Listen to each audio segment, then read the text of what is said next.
अस्सलाम वालेकुम एवरीवन। उम्मीद है आप सब खैरियत से होंगे। तो आज हमारे साथ जो मीटिंग में मौजूद हैं वो डायरेक्टर वाइस सिक्योरिटीज़ यासिर याकूब साहब मौजूद हैं। और उनको हम वेलकम करते हैं इस शो में। अस्सलाम वालेकुम यासिर भाई। वालेकुम सलाम शशील, कैसे हो आप? ठीक हो? अल्हम्दुलिल्लाह यासिर भाई, आप बताएं। अच्छा, इस आज अल्हम्दुलिल्लाह। के जो आज का जो हमारा सेशन है उसके अंदर जो हम खास तौर पर डिस्कस करेंगे वो प्रॉब्ली नेक्स्ट वीक मार्केट किस तरीके से बिहेव कर सकती है, सबसे पहले तो हम वो डिस्कस करेंगे। उसके अलावा जो है वो हम प्रॉब्ली अगले हफ्ते जो है वो रिफाइनरीज के रिजल्ट भी आ रहे हैं, तो रिफाइनरीज खासतौर पे एटीआरएल और एनआरएल इनके लिए जो है बहुत क्रूशियल वीक है। तो हमने ये देखा है कि पिछले कुछ सेशंस के अंदर इनमें काफ़ी वॉलेटिलिटी देखी गई है। तो अगले हफ्ते ही किस तरीके से बिहेव करते हैं और किस तरीके से इनको जो है वो हमें अप्रोच करना चाहिए, ट्रेडिंग करनी चाहिए या इनकी, क्योंकि अगर रिजल्ट्स अच्छे आने वाले हैं तो क्या इनमें पैसे डाल के जो है फिलहाल छोड़ देना चाहिए, उनके क्या टारगेट्स होंगे आने वाले टाइम के अंदर, ये डिस्कस करेंगे। उसके अलावा ओजीडीसी, पीपीएल और एसएनजीपी में लेटेस्ट डेवलपमेंट्स क्या हैं उसके बारे में डिस्कस करेंगे। और इनमें क्या इस टाइम पे इन्वेस्ट करना चाहिए या सिर्फ ट्रेडिंग के लिहाज से इनको देखना चाहिए, वो पूछने की कोशिश करेंगे यासर भाई से। उसके अलावा सीमेंट सेक्टर और टेक्नोलॉजी सेक्टर पे भी जो है वो हमारा इस सेशन का फोकस रहेगा। तो यासर भाई, सबसे पहले तो मैं जो आपसे पूछना चाहूँगा वो ये पूछना चाहूँगा कि अभी आपको क्या लगता है कि जो इंडेक्स ने 49,400 का जो हाई बनाया था 2-3 हफ्ते पहले जब ये गवर्नमेंट गई है, तो आपको क्या लगता है वो फिलहाल अभी इंडेक्स का टॉप रहेगा, या आपको लगता है कि आने वाले कुछ सेशंस के अंदर वो हमें जो है वो अ, आप कह लें कि वो टॉप जो है वो टेक ओवर होता हुआ नजर आ सकता है या इंडेक्स एक नए हाई बनाने की तरफ जाएगा? यार, जहाँ तक मैं समझता हूँ, मैं अभी फिलहाल ऐसी कोई न्यूज़ या ऐसी कोई चीज़ नहीं देख रहा जिससे मुझे ऐसा लगे कि ये जो पिछला लो है, पिछला हाई है 49,400 का, इसको मार्केट अभी या टच कर सके या तोड़ सके। ना ही हमारे पास अभी एज सच कोई ट्रिगर्स हैं पॉजिटिव बातों के। और ना ही ऐसे कोई इवेंट होने वाले हैं जिसमें हम कोई पॉजिटिविटी एक्सपेक्ट करें। इनफैक्ट मैं तो समझता हूँ कि मॉनेटरी पॉलिसी जैसे जो इवेंट्स होने वाले हैं, उनमें थोड़ा सा नेगेटिव इम्पैक्ट मार्केट ले सकती है। तो तब तक तो मैं नहीं समझता कि 49,000 को मार्केट दोबारा अभी इस वक्त ब्रीच कर सकती है। लेकिन हाँ, एक बार मॉनेटरी पॉलिसी निकल जाती है और फिर नवंबर में वो जो आईएमएफ की नई ट्रांच आना आनी अभी बाकी है, वो आने के करीब आ जाती है उसकी डेट्स। तो फिर हाँ, हम ये कह सकते हैं कि फिर 49,400 यानी फिर आप 50,000 इंडेक्स भी देखेंगे। और जैसे जैसे जो अच्छी खबरें हैं जो हम एक्सपेक्ट करते जा हम कर रहे हैं, वो होता जाएगा, मार्केट वैसे वैसे बढ़ती जाएगी। फॉर एग्जांपल, आपने सर्कुलर डेट की बात करें, तो सर्कुलर डेट भी हम आने वाले 2-3 महीनों में देखेंगे कि उसकी भी जो चीजें चल रही हैं, जो प्रोसेस चल रहा है, वो काफी आगे बढ़ चुका होगा, या मोस्ट प्रोबेबली ऐसा भी हो सकता है कि डिविडेंड अनाउंस हो ही जाए इसी टाइम पीरियड में। तो एक ये हो गया, फिर आपके आईएमएफ की ट्रांच हो गई, फिर आपका एक बार ये 2% इंटरेस्ट रेट बढ़ जाता है और ट्रांच आ जाती है आईएमएफ की, तो उसके बाद से हम दिसंबर ऑनवर्ड्स फिर एक्सपेक्ट ये भी कर सकते हैं कि आपका इंटरेस्ट रेट भी रिवर्स होना शुरू हो जाएगा। तो वो एक मार्केट में नई रैली लेके आएगा। तो मुझे ऐसा लगता है कि मार्केट अभी भी बहुत सस्ती है और हमें मार्केट के साथ जुड़े रहना चाहिए। और आने वाले दिनों में इंशाल्लाह ये बहुत फ्रूटफुल होगा। सही हो गया ऐसे भाई। अच्छा, ओजीडीसी पीपीएल को तो खैर हम डिटेल में डिस्कस करते हैं अभी। लेकिन आपको अभी क्या लगता है कि जैसे अभी इंडेक्स क्लोज हुआ है तकरीबन 47,700 के लेवल्स के करीब प्रॉब्ली, तो यहाँ से क्या आप फर्दर करेक्शन एक्सपेक्ट कर रहे हैं इंडेक्स के अंदर? और अगर कर रहे हैं तो आपको क्या लगता है कि कितनी मजीद हम मंदी जो है मार्केट में देख सकते हैं? यार, टू बी ऑनेस्ट, मैं समझता हूँ कि देखो, करेक्शन बढ़नी तो चाहिए। उसकी सिर्फ वजह यही है कि एक तो मार्केट 20-25% इंडेक्स बेसिस के ऊपर बढ़ चुकी है, और कुछ स्क्रिप्ट्स ऐसी हैं जो 50-100% रिटर्न मार्केट में दे चुकी है। तो मार्केट एक अच्छे लेवल के ऊपर खड़ी भी है। कोई भी ऐसा इवेंट जैसे मॉनेटरी पॉलिसी आता है तो फिर हमें करेक्शन एक्सपेक्ट करनी चाहिए।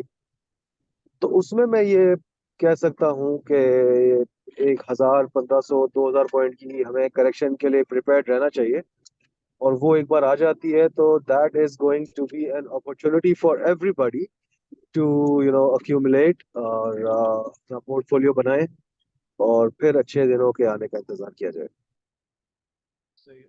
तो प्रॉब्ली 14th सितंबर को आई गेस हमें जो है वो मॉनेटरी पॉलिसी पॉलिसी आती हुई नजर आएगी। तो आपका ये मानना है कि जैसे 14 सितंबर से पहले जो है वो इंडेक्स करेक्शन वगैरह ले लेगा, और ड्यूरिंग दैट टाइम जब इंडेक्स करेक्शन ले रहा होगा तो काफ़ी स्क्रिप्ट्स ऐसे होंगे जिनको अगर हमने आइडेंटिफाई करा हुआ होगा तो वो अपने लेवल्स के करीब आ रहे होंगे, तो वहाँ पे उनको जो है वो एक्यूमुलेट हमें करना चाहिए। तो आपको क्या लगता है कि कौन से सेक्टर्स के ऊपर स्पेसिफिकली, या किसी शेयर के बारे में अगर आप बताना चाहें, तो उसको जो है वो हमें फोकस में रखना चाहिए जब इंडेक्स डिप लेता है, तो उनके लेवल्स हम आइडेंटिफाई करके रखें ताकि उनको हम एक्यूमुलेट कर सकें। यार मेरी अंडरस्टैंडिंग ये कहती है कि अभी तो स्मार्ट मनी की बात करें, अपने पोर्टफोलियोज की बात करें, मेजॉरिटी होल्डिंग या मेजॉरिटी पोर्टफोलियो जो हमने अपना जहाँ पर रखा हुआ है वो है ही ऑयल सेक्टर। अब वो चाहे ऑयल मार्केटिंग हो, चाहे वो ऑयल एक्सप्लोरेशन हो, चाहे गैसेस हो। तो अभी तो सारे इंटरेस्ट वहीं पर है। लेकिन अगर आप 4 महीने बाद की बात करें कि दिसंबर या नवंबर ऑनवर्ड या दिसंबर हमें क्या करना चाहिए, तो वंस आपको ये सितंबर अक्टूबर के अगर इंटरेस्ट रेट्स बढ़ जाते हैं, 2% बढ़ाने की आईएमएफ की डिमांड है, तो ये 24% तक ले जाते हैं और फिर आईएमएफ की ट्रांच आ जाती है। और फिर जब नवंबर दिसंबर में मॉनेटरी पॉलिसी आएगी, उसमें अगर ऐसे हालात हुए कि अगर तब इन्फ्लेशन थोड़ी सी कंट्रोल में आ रही हो, क्योंकि देखिए अभी तो हम प्रिपेयर्ड बैठे हुए हैं कि आने वाले दिनों में आपकी इन्फ्लेशन बहुत बढ़ने वाली है। तो तो आने वाले दिनों में आपकी इन्फ्लेशन बहुत बढ़ने वाली है। तो आने वाले दिनों में हम ये देख सकते हैं कि अगर 2-3 महीने में हमारी इन्फ्लेशन थोड़ी ईज होती है, थोड़ी सी नीचे आना शुरू होती है, तो हमारे आप देखेंगे कि ऑयल की प्राइसेस नीचे आए, इंटरेस्ट रेट्स नीचे आए, डॉलर थोड़ा कंट्रोल में आए, ये चीजें होना शुरू हो जाती है। तो फिर तो मेरे ख्याल से सबसे अट्रैक्टिव जो आपका सेक्टर होना चाहिए वो होना चाहिए cement sector, steel sector, pharma sector. ये सारी चीजें देखिए अभी तक इन्होंने परफॉर्म ही नहीं किया है। ठीक है। तो जब आने वाले दिनों में चीजें बेहतरी की तरफ जाएंगी, तो हमें जो एक अच्छा बड़ा रिटर्न जो सेक्टर दे सकता है वो यही सेक्टर्स है। सही हो गया। तो अभी फ़िलहाल जो है वो अच्छा, अगर स्पेसिफिकली अगले हफ्ते के बारे में बात करें तो उसमें आपको क्या लग रहा है कि मार्केट जो है वो किस तरीके से बिहेव करेगी? अभी फॉर एग्जांपल अभी मार्केट जो है 47,700 47,800 के करीब क्लोज हुई है। तो रेंज बाउंड एक्टिविटी नज़र आएगी अगले हफ्ते मार्केट के अंदर, क्योंकि काफ़ी ऐसे हमारी मेजर कंपनीज हैं जो हैवी वेट्स हैं, फॉर एग्जांपल जिसमें आपका पोल हो गया, एपीएल हो गया, रिफाइनरीज हो गई। तो ये काफ़ी हैवी वेट्स हैं जिनके रिजल्ट्स हमें अगले हफ्ते में जो है वो आते हुए नजर आ सकते हैं। तो आपको क्या लग रहा है खास तौर पे इन हैवी वेट्स के अगर मैं हवाले से बात करूं, जैसे रिफाइनरीज का मैं पूछूं, एटीआरएल, एनआरएल, और उसके अलावा पीओएल, एपीएल, जो ओएमसीज हैं हमारी, तो इनके बारे में आपका क्या ख्याल है कि इनके रिजल्ट्स कैसे आएंगे? क्योंकि अगर इनके रिजल्ट्स इतने अच्छे नहीं आते तो हो सकता है फिर हमें मार्केट में प्रेशर नज़र आए, और अगर इनके रिजल्ट्स अच्छे आते हैं तो क्या पता मार्केट जो है वो हमें पॉजिटिविटी की तरफ भी जाती हुई नजर आए। तो अगले हफ्ते स्पेसिफिकली आप क्या रेकमेंड करना चाहेंगे, किस तरीके से मार्केट को हमें अप्रोच करना चाहिए? ट्रेडिंग करनी चाहिए, या थोड़ा कॉशियस स्टैंस रख के थोड़ा अवॉइड करना चाहिए, अभी मार्केट को डिप का ही वेट करें? या अगले हफ्ते आपको थोड़ी बहुत ट्रेडिंग के लिहाज से जो है वो तेज़ी नज़र आ रही है कि प्रोटेक्टिव स्टॉप लॉस के साथ जो है वो हम काम कर सकते हैं? टू बी ऑनेस्ट मुझे ऐसा लगता है कि मार्केट में अभी सिर्फ ट्रेडिंग का ही व्यू रखना चाहिए, और टेक्निकल बेसिस के ऊपर स्टॉप लॉस और टारगेट्स के साथ काम करना चाहिए, और स्टॉप लॉसेस को स्ट्रिक्टली फॉलो करना चाहिए, ताकि अगर कल को मार्केट में कोई करेक्शन बने तो बहुत ज्यादा रिस्क फैक्टर ना हो हमारे पोर्टफोलियोज को लेकर। हम्म। तो मतलब रिजल्ट पोर्टफोलियो सीजन को। बिल्कुल है आपका नेक्स्ट वीक। हम्म। चाहे रिफाइनरीज के रिजल्ट्स हो, ठीक है, चाहे बैंकिंग सेक्टर के रिजल्ट्स हो, अच्छे रिजल्ट्स आने के बावजूद भी मैं ये समझता हूँ कि एक लिमिटेड अपसाइड है हमारे लिए मार्केट में। तो वो जो लिमिटेड अपसाइड है ना, अगर उसको ही आपको टारगेट करना है, तो मेरा नहीं ख्याल कि ट्रेडिंग के अलावा हमें ज्यादा कोई स्टांस रखना चाहिए मार्केट के अंदर। हम्म। तो मतलब ये कि पोर्टफोलियोज अगर अभी हमारे अभी तक हैं भी तो उनको जो है वो हमें उनमें से पोजीशन जो है वो थोड़ी बहुत हल्की करनी चाहिए। और ट्रेडिंग पे स्पेसिफिकली हम फोकस करें, जिनके रिजल्ट्स हैं उन पे उनमें हम ट्रेडिंग करने की कोशिश करें। अगर उनमें अच्छे रिजल्ट्स हम एक्सपेक्ट कर रहे हैं तो उस अच्छे रिजल्ट्स को प्रीएम्प्ट करके जो है वो हम जो भी मूव बनता है उसके अंदर उसमें जो है वो प्ले करें। तो पोर्टफोलियोज अभी हमें हमें हल्के करने चाहिए और ट्रेडिंग पे ज़्यादा फोकस करना चाहिए। यार मैं ये नहीं कहूंगा कि पोर्टफोलियो हल्के करने चाहिए, क्योंकि पोर्टफोलियो के हिसाब से तो अभी तक कोई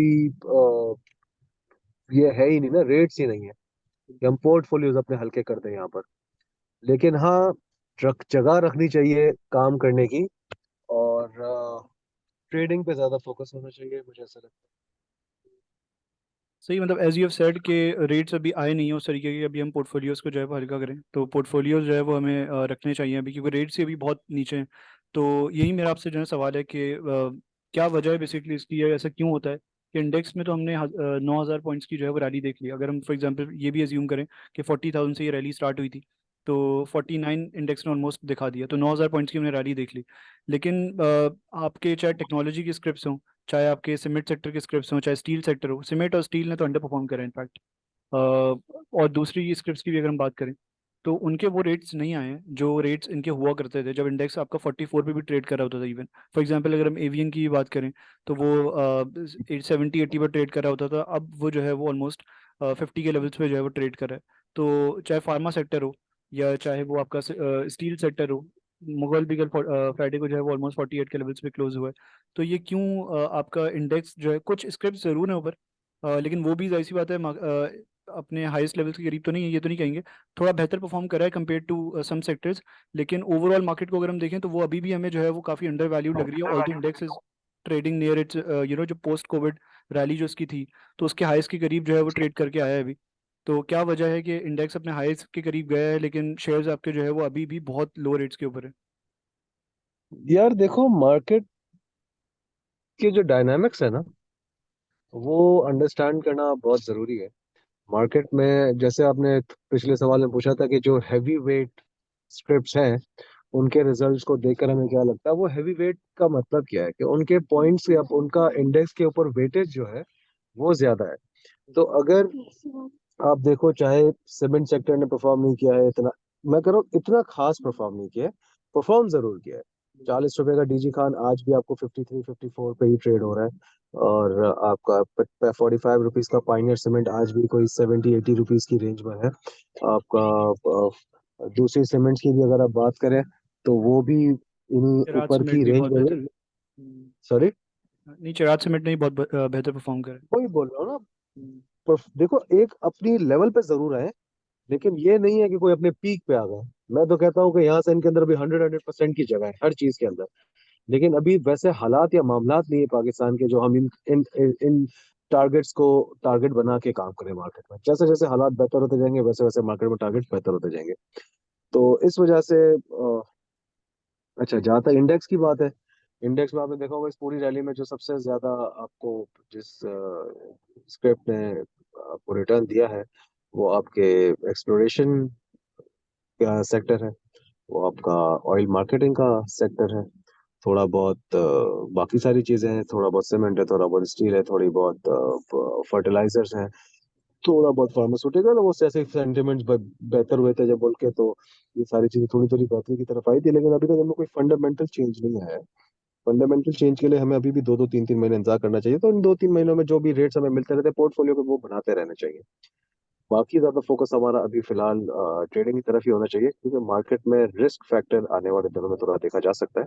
थोड़ी बेहतरी की अभी भी हम उम्मीद रखते हैं कि जैसे जैसे बेहतरी आती जाएगी वैसे वैसे हम अपना पोर्टफोलियो बढ़ाते जाएंगे। तो अभी to be on the safe side, मेरे ख्याल से trading is the best option. बाकी आने वाले दिनों में जब चीजें बेहतर होंगी और दूसरी स्क्रिप्ट चलना शुरू होंगी, तब हो सकता है कि मैं एक्सपेक्ट कर रहा हूँ कि ऑलमोस्ट आपका इंडेक्स होना चाहिए 55-60,000 के रेंज में। तो जब वो आएगा तो जाहिर सी बात है सारे दूसरे सेक्टर्स भी चल पड़े होंगे। तो अगर हम ओजीडीसी पीपीएल एसएनजीपी के अंदर ही थोड़ा यू नो डिग करें डीप, तो अभी आपको फिलहाल क्या लग रहा है कि इसमें हमें जो है वो किस तरीके से, इन शेयर्स को हमें किस तरीके से मुझे अप्रोच तो करना चाहिए?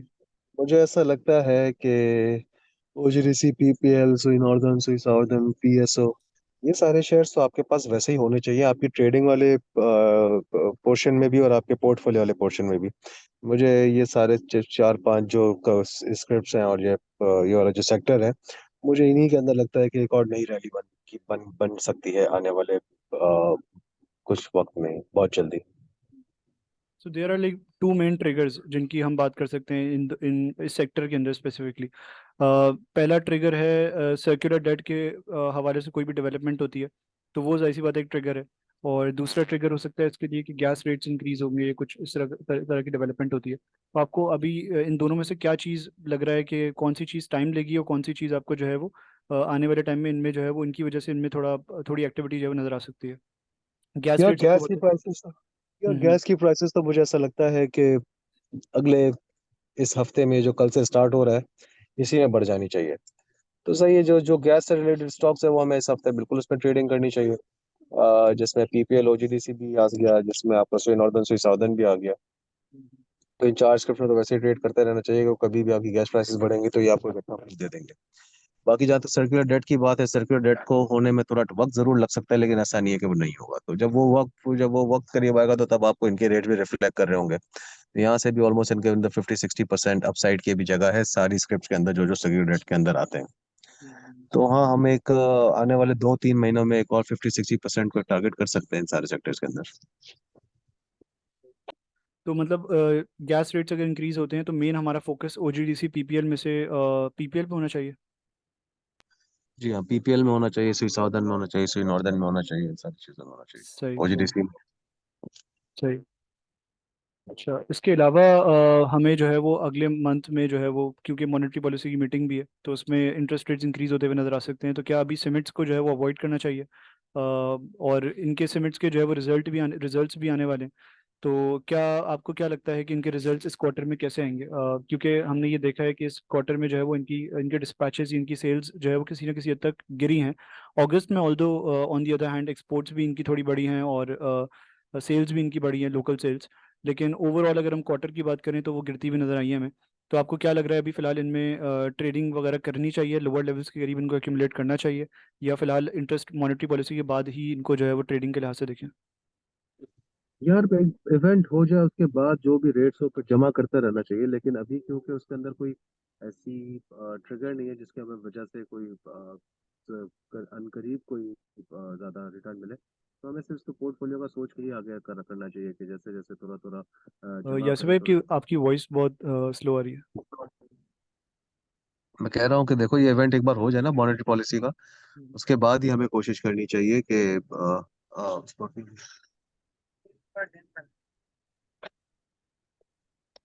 उसके बाद हमें कोशिश करनी चाहिए कि उसको अक्यूमुलेट करें, क्योंकि अभी हम फौरी तौर पर हम नहीं देख रहे कि इनके अंदर कोई रैली बन जाएगी, तो इसमें हमें कोई जल्दबाजी नहीं करनी चाहिए।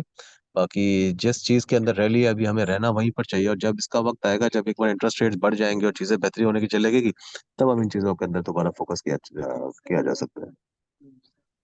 अच्छा, अगर हम थोड़ी देर के लिए स्टॉक मार्केट को थोड़ा हम इससे थोड़ा अगर साइड वो हो, और हम डॉलर की अगर हम बात करें तो डॉलर को हम देख रहे हैं कि डॉलर जो है वो रोज एक जो है ना नया हाई बना रहा है, और अभी इसने जो है वो पिछले हफ्ते तो अपना जो प्रीवियस हाई था उसको भी इसने ब्रेक करा है, और अब तकरीबन ओपन सॉरी इंटर बैंक के अंदर जो है वो 300 से ऊपर ट्रेड कर रहा है।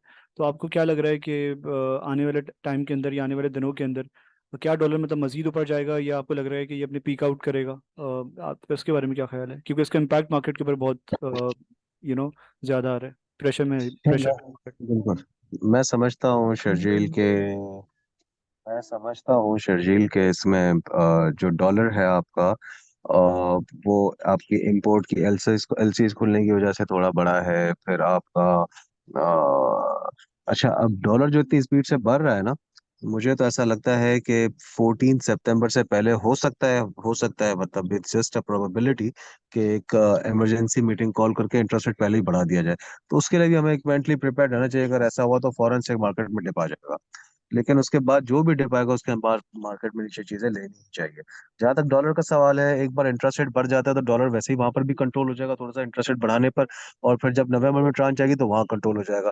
मेरे ख्याल से डॉलर ने जो अभी दिखा दिया है इंटरबैंक, अगर आप 300 कह रहे हैं और ऊपर मार्केट में 315-320 रुपए का ट्रेड हो रहा है, तो मेरे ख्याल से अब इसके अंदर जो अपसाइड अभी फिलहाल तौर पे जो मुझे दिख रही है वो 5 से 7 रुपए की है, 10 रुपए की है। इससे ज्यादा मुझे नहीं लगता कि डॉलर को इससे ज्यादा भी बढ़ना चाहिए। इनफैक्ट जब वो ट्रांच रन जाएगी तो वो थोड़ा सा दोबारा मजबूत हो जाना चाहिए हमारा रुपया।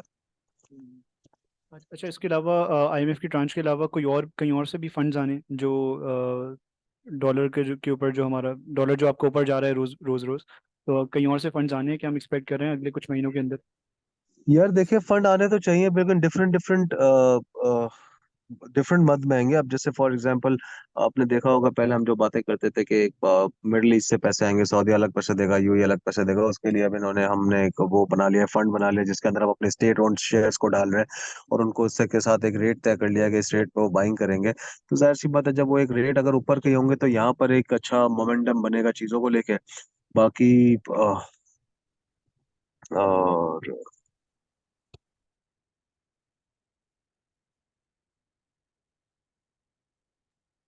तो अब वो मोमेंटम बनेगा तो ट्रांच मेरे ख्याल से जो जो इवेंट्स होने वाले हैं ना उनका इंतजार करना चाहिए और देखना जैसे जो हो फिर उसके हिसाब से काम करना चाहिए। डेली बेसिस का एक व्यू बनाना चाहिए, क्योंकि इसके अलावा अगर थोड़ा सा भी रिस्क बढ़ाएंगे तो वो रिस्क फैक्टर, हमारा रिस्क टू रिवॉर्ड रेशो जो है ना, वो रिस्क ज्यादा हो सकता है रिवॉर्ड के अगेंस्ट। तो हमें थोड़ा कॉशियस होकर काम तो करना चाहिए इसके अंदर। Perfect, perfect. अच्छा, इसके अलावा अब हम यही देख रहे हैं कि जाहिर सी बात है, वो डॉलर डॉलर जो है वो रोज़ रोज़ इंक्रीज हो रहा है, एक नया हाई बना रहा है, लेकिन टेक्नोलॉजी सेक्टर जो कि उसका सबसे बड़ा बेनिफिशियरी हो सकता था, टेक्सटाइल सेक्टर जो इसका सबसे बड़ा बेनिफिशियरी हो सकता था, क्योंकि इनको जो है वो जाहिर सी बात है एक्सपोर्टर्स हैं, तो डिवैल्यूएशन जब भी होती है तो इनको जो है वो एक्सचेंज गेन्स होते हैं। तो अभी तक हमें टेक्सटाइल सेक्टर तो चले प्रेशर में है ऑलरेडी, लेकिन टेक्नोलॉजी सेक्टर क्यों अभी तक हमें जो है परफॉर्म करता हुआ नजर नहीं आया? मतलब थोड़ी बहुत भी एक्टिविटी इसके अंदर जो है वो हमें होती हुई नजर नहीं आई। अपने लोस के करीब ही ट्रेड करा है स्टिल, चाहे एवीएन हो, ऑक्टोपस हो, सिस्टम्स लिमिटेड ने थोड़ा बहुत बेहतर परफॉर्म करा है, और उसके अलावा जो है वो आपका दूसरे शेयर्स भी जैसे नेटसोल वगैरह। यजील, इट्स वेल अंडरस्टूड कि कोई भी चीज इसको परफॉर्म इसलिए नहीं करेगी क्योंकि किसी के अंदर कोई भी इस वक्त है ना, हमारे पास ट्रिगर्स नहीं है। ट्रिगर्स, अब अगर आप ये कहते हैं कि आईटी हमारा हमारे पास डॉलर बढ़ रहा है तो आईटी को बढ़ना चाहिए, तो हमें ये दिमाग में रखना चाहिए कि भाई आईटी की जो सेल्स ओवरऑल है, भले हमारी एक्सपोर्ट इस साल 8-9% से बढ़ी है, डॉलर हमारा बढ़ा है तो हमारे पैसे तो बहुत आएंगे, लेकिन आप देखें आपके पास आईटी सेक्टर में क्या है जो आपके अर्निंग को इम्पैक्ट ले सकता है? सिस्टम और रेवन्यू तो ठीक है ले सकता है, लेकिन अगर आप इंटरेस्ट रेट की बात करें तो क्या आपको इस वक्त ये लगता है कि हाँ, हम ये शेयर्स लिए ले आज और अगले महीने हमें ये शेयर्स 5% या 7% का रिटर्न दे जाएं? अनलेस आप श्योर शॉट हो गए नहीं अब ऐसा हो सकता है।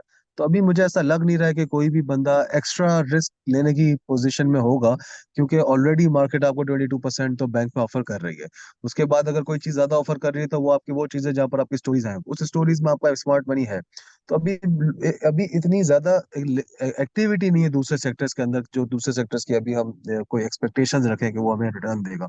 लेकिन हाँ, रेट्स बुरे नहीं हैं, आने वाले दिनों में इनमें भी काम तो किया जा सकता है। ऐसा नहीं है कि यहाँ से कोई हार कोई हमारी बहुत बड़ी हो जाएगी, लेकिन अभी वक्त नहीं है। तो पोर्टफोलियो जिसको बना के बैठना हो वो बैठा जा सकता है। कोई रेट्स बहुत अच्छे हैं इवेंचुअल की अगर आप बात करें, दूसरे सिस्टम्स की अगर आप बात करें, नेटवर्क की बात करें, रेट्स तो बहुत अच्छे हैं, लेकिन चलना ना चलना उसको थोड़ा वक्त जरूर लग सकता है।